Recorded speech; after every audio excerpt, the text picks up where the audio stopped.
In the last episode, I showed you how Ken and I went to a local sawmill that sells live edge wood slabs. For $475, we bought an 11-foot slab to use as a bar top between our kitchen and living room. In this episode, you'll see how it was mounted and then sealed with a tinted hardened oil called Rubio Monocoat. So check it out. I'm Randy Vaughn, and this is Michigan Flip. I'm the real deal. I look for dilapidated properties that need work, time, energy, money. I renovate, I hire, I fire, I get injured, I get filthy. I deal with contractors, I deal with men and women, the dead creatures and the living creatures. Whatever it takes to get a house back on the market. And I share my experiences with you. Why? If I can do this, you can do this. So here's another part to our story. Ken had a really bad accident. He hasn't been back to the house in 2 months. During that time, I reached out for some assistance. This live edge slab is big and heavy. I wanted it installed before Ken returns so that heavy burden is off his plate. Joe's a skilled carpenter. To help Ken, he's volunteered to cut and mount our slab to our half wall. There's no room for error here. Precisely measured cut lines guide his saw. It's smoking a lot. Oh, I know it is. So when you cut into it, the wood actually moves. And sometimes it'll open a little bit, and sometimes it'll close. So in this case, it's pinching my blade. And so you have to do different passes. Joe's helper Jesse finishes the cut with a handsaw. Look how thick that wood is. The other end is notched with a multi-tool so it fits right around the wall.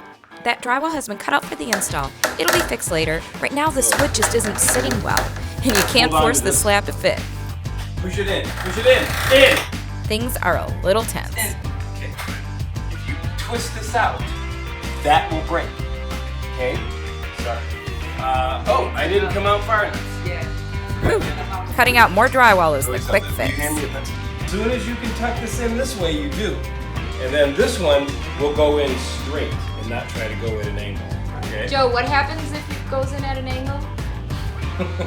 It'll snap off. Round 2. All right, now I'm in. Bring her all the way in. That's all you. Okay. That sound is just terrible. There we go. Yep, that's fine. Yeah, see? Look at that. Perfect. You can drywall right around that, and it'll completely disappear. You can always take that out a little bit, and you can just tuck it right in if you want. That looks nice. Awesome. It is beautiful. Thanks, guys. You rock. I've filed the edges and sanded gradually up to a 220 grit sandpaper. It's like a baby's butt. I'm gonna put the oil on here to seal it up.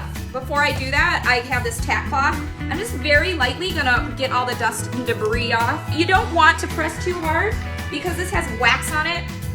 God forbid you get a wax mark and you can't seal your wood off because you've got wax on it. So just a very light wipey. Okay, I have to put the sealant down. It's a little messy. I've already done the backside before it was put onto the half wall. The stuff that I'm using, it's called Rubio Monocoat. It's a bit expensive. It's a 2-part oil with a hardener. You put this on and it seals the wood. Let's do this. So here's the fun part. I got my rubber gloves, my work gloves. I've done a lot of work with these. A squeegee. So you can use a plastic squeegee. Anything that's a little bit pliable is good. I have a foam brush. This is for the edges. I'm just gonna mix it right here on the wood. That is my oil. This is the hardener. So now I'm just spreading it out on here. Not ready for this just yet. So later on, after this is dried, then I'll go back in and finish up that drywall. But that is not gonna happen today. Today, I just wanna get this countertop done. So when Ken gets here, he will be stunned and amazed. So I'm gonna start getting these edges. So you see that little amount that I poured on there actually is covering almost all of this. I'm gonna need to make one more batch to get me through. I maybe used 1/8 of a can on this. See See how nice that is? It has kind of a nice smell too.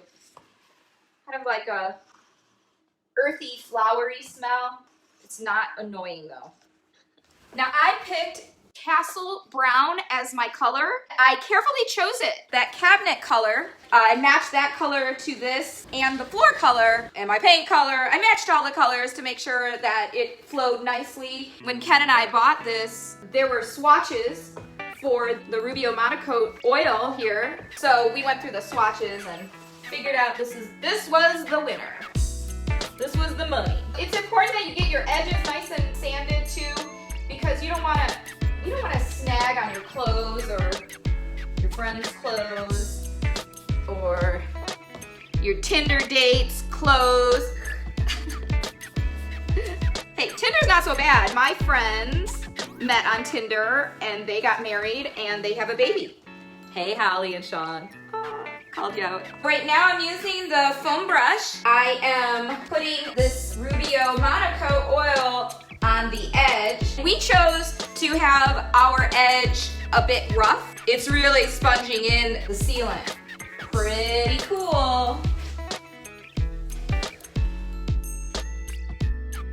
My foam applicator it snapped off. I could have bought two. What I need to do is get some clean rags and start wiping off the excess. Now we get to start to really see how our countertop is gonna turn out. Yay! All this extra oil needs to just get wiped right off. It's kind of like stain. You don't want excess stain when you're staining wood. This is looking beautiful. Look at that finish.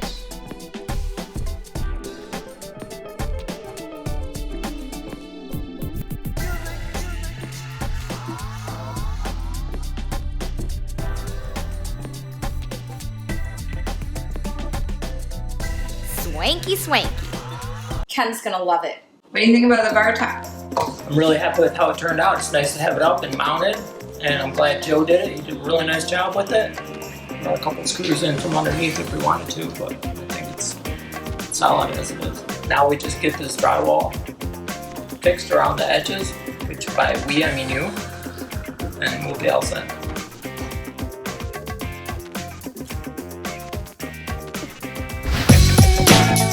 Don't forget to subscribe to the channel, and we will see you next time. I know it's we.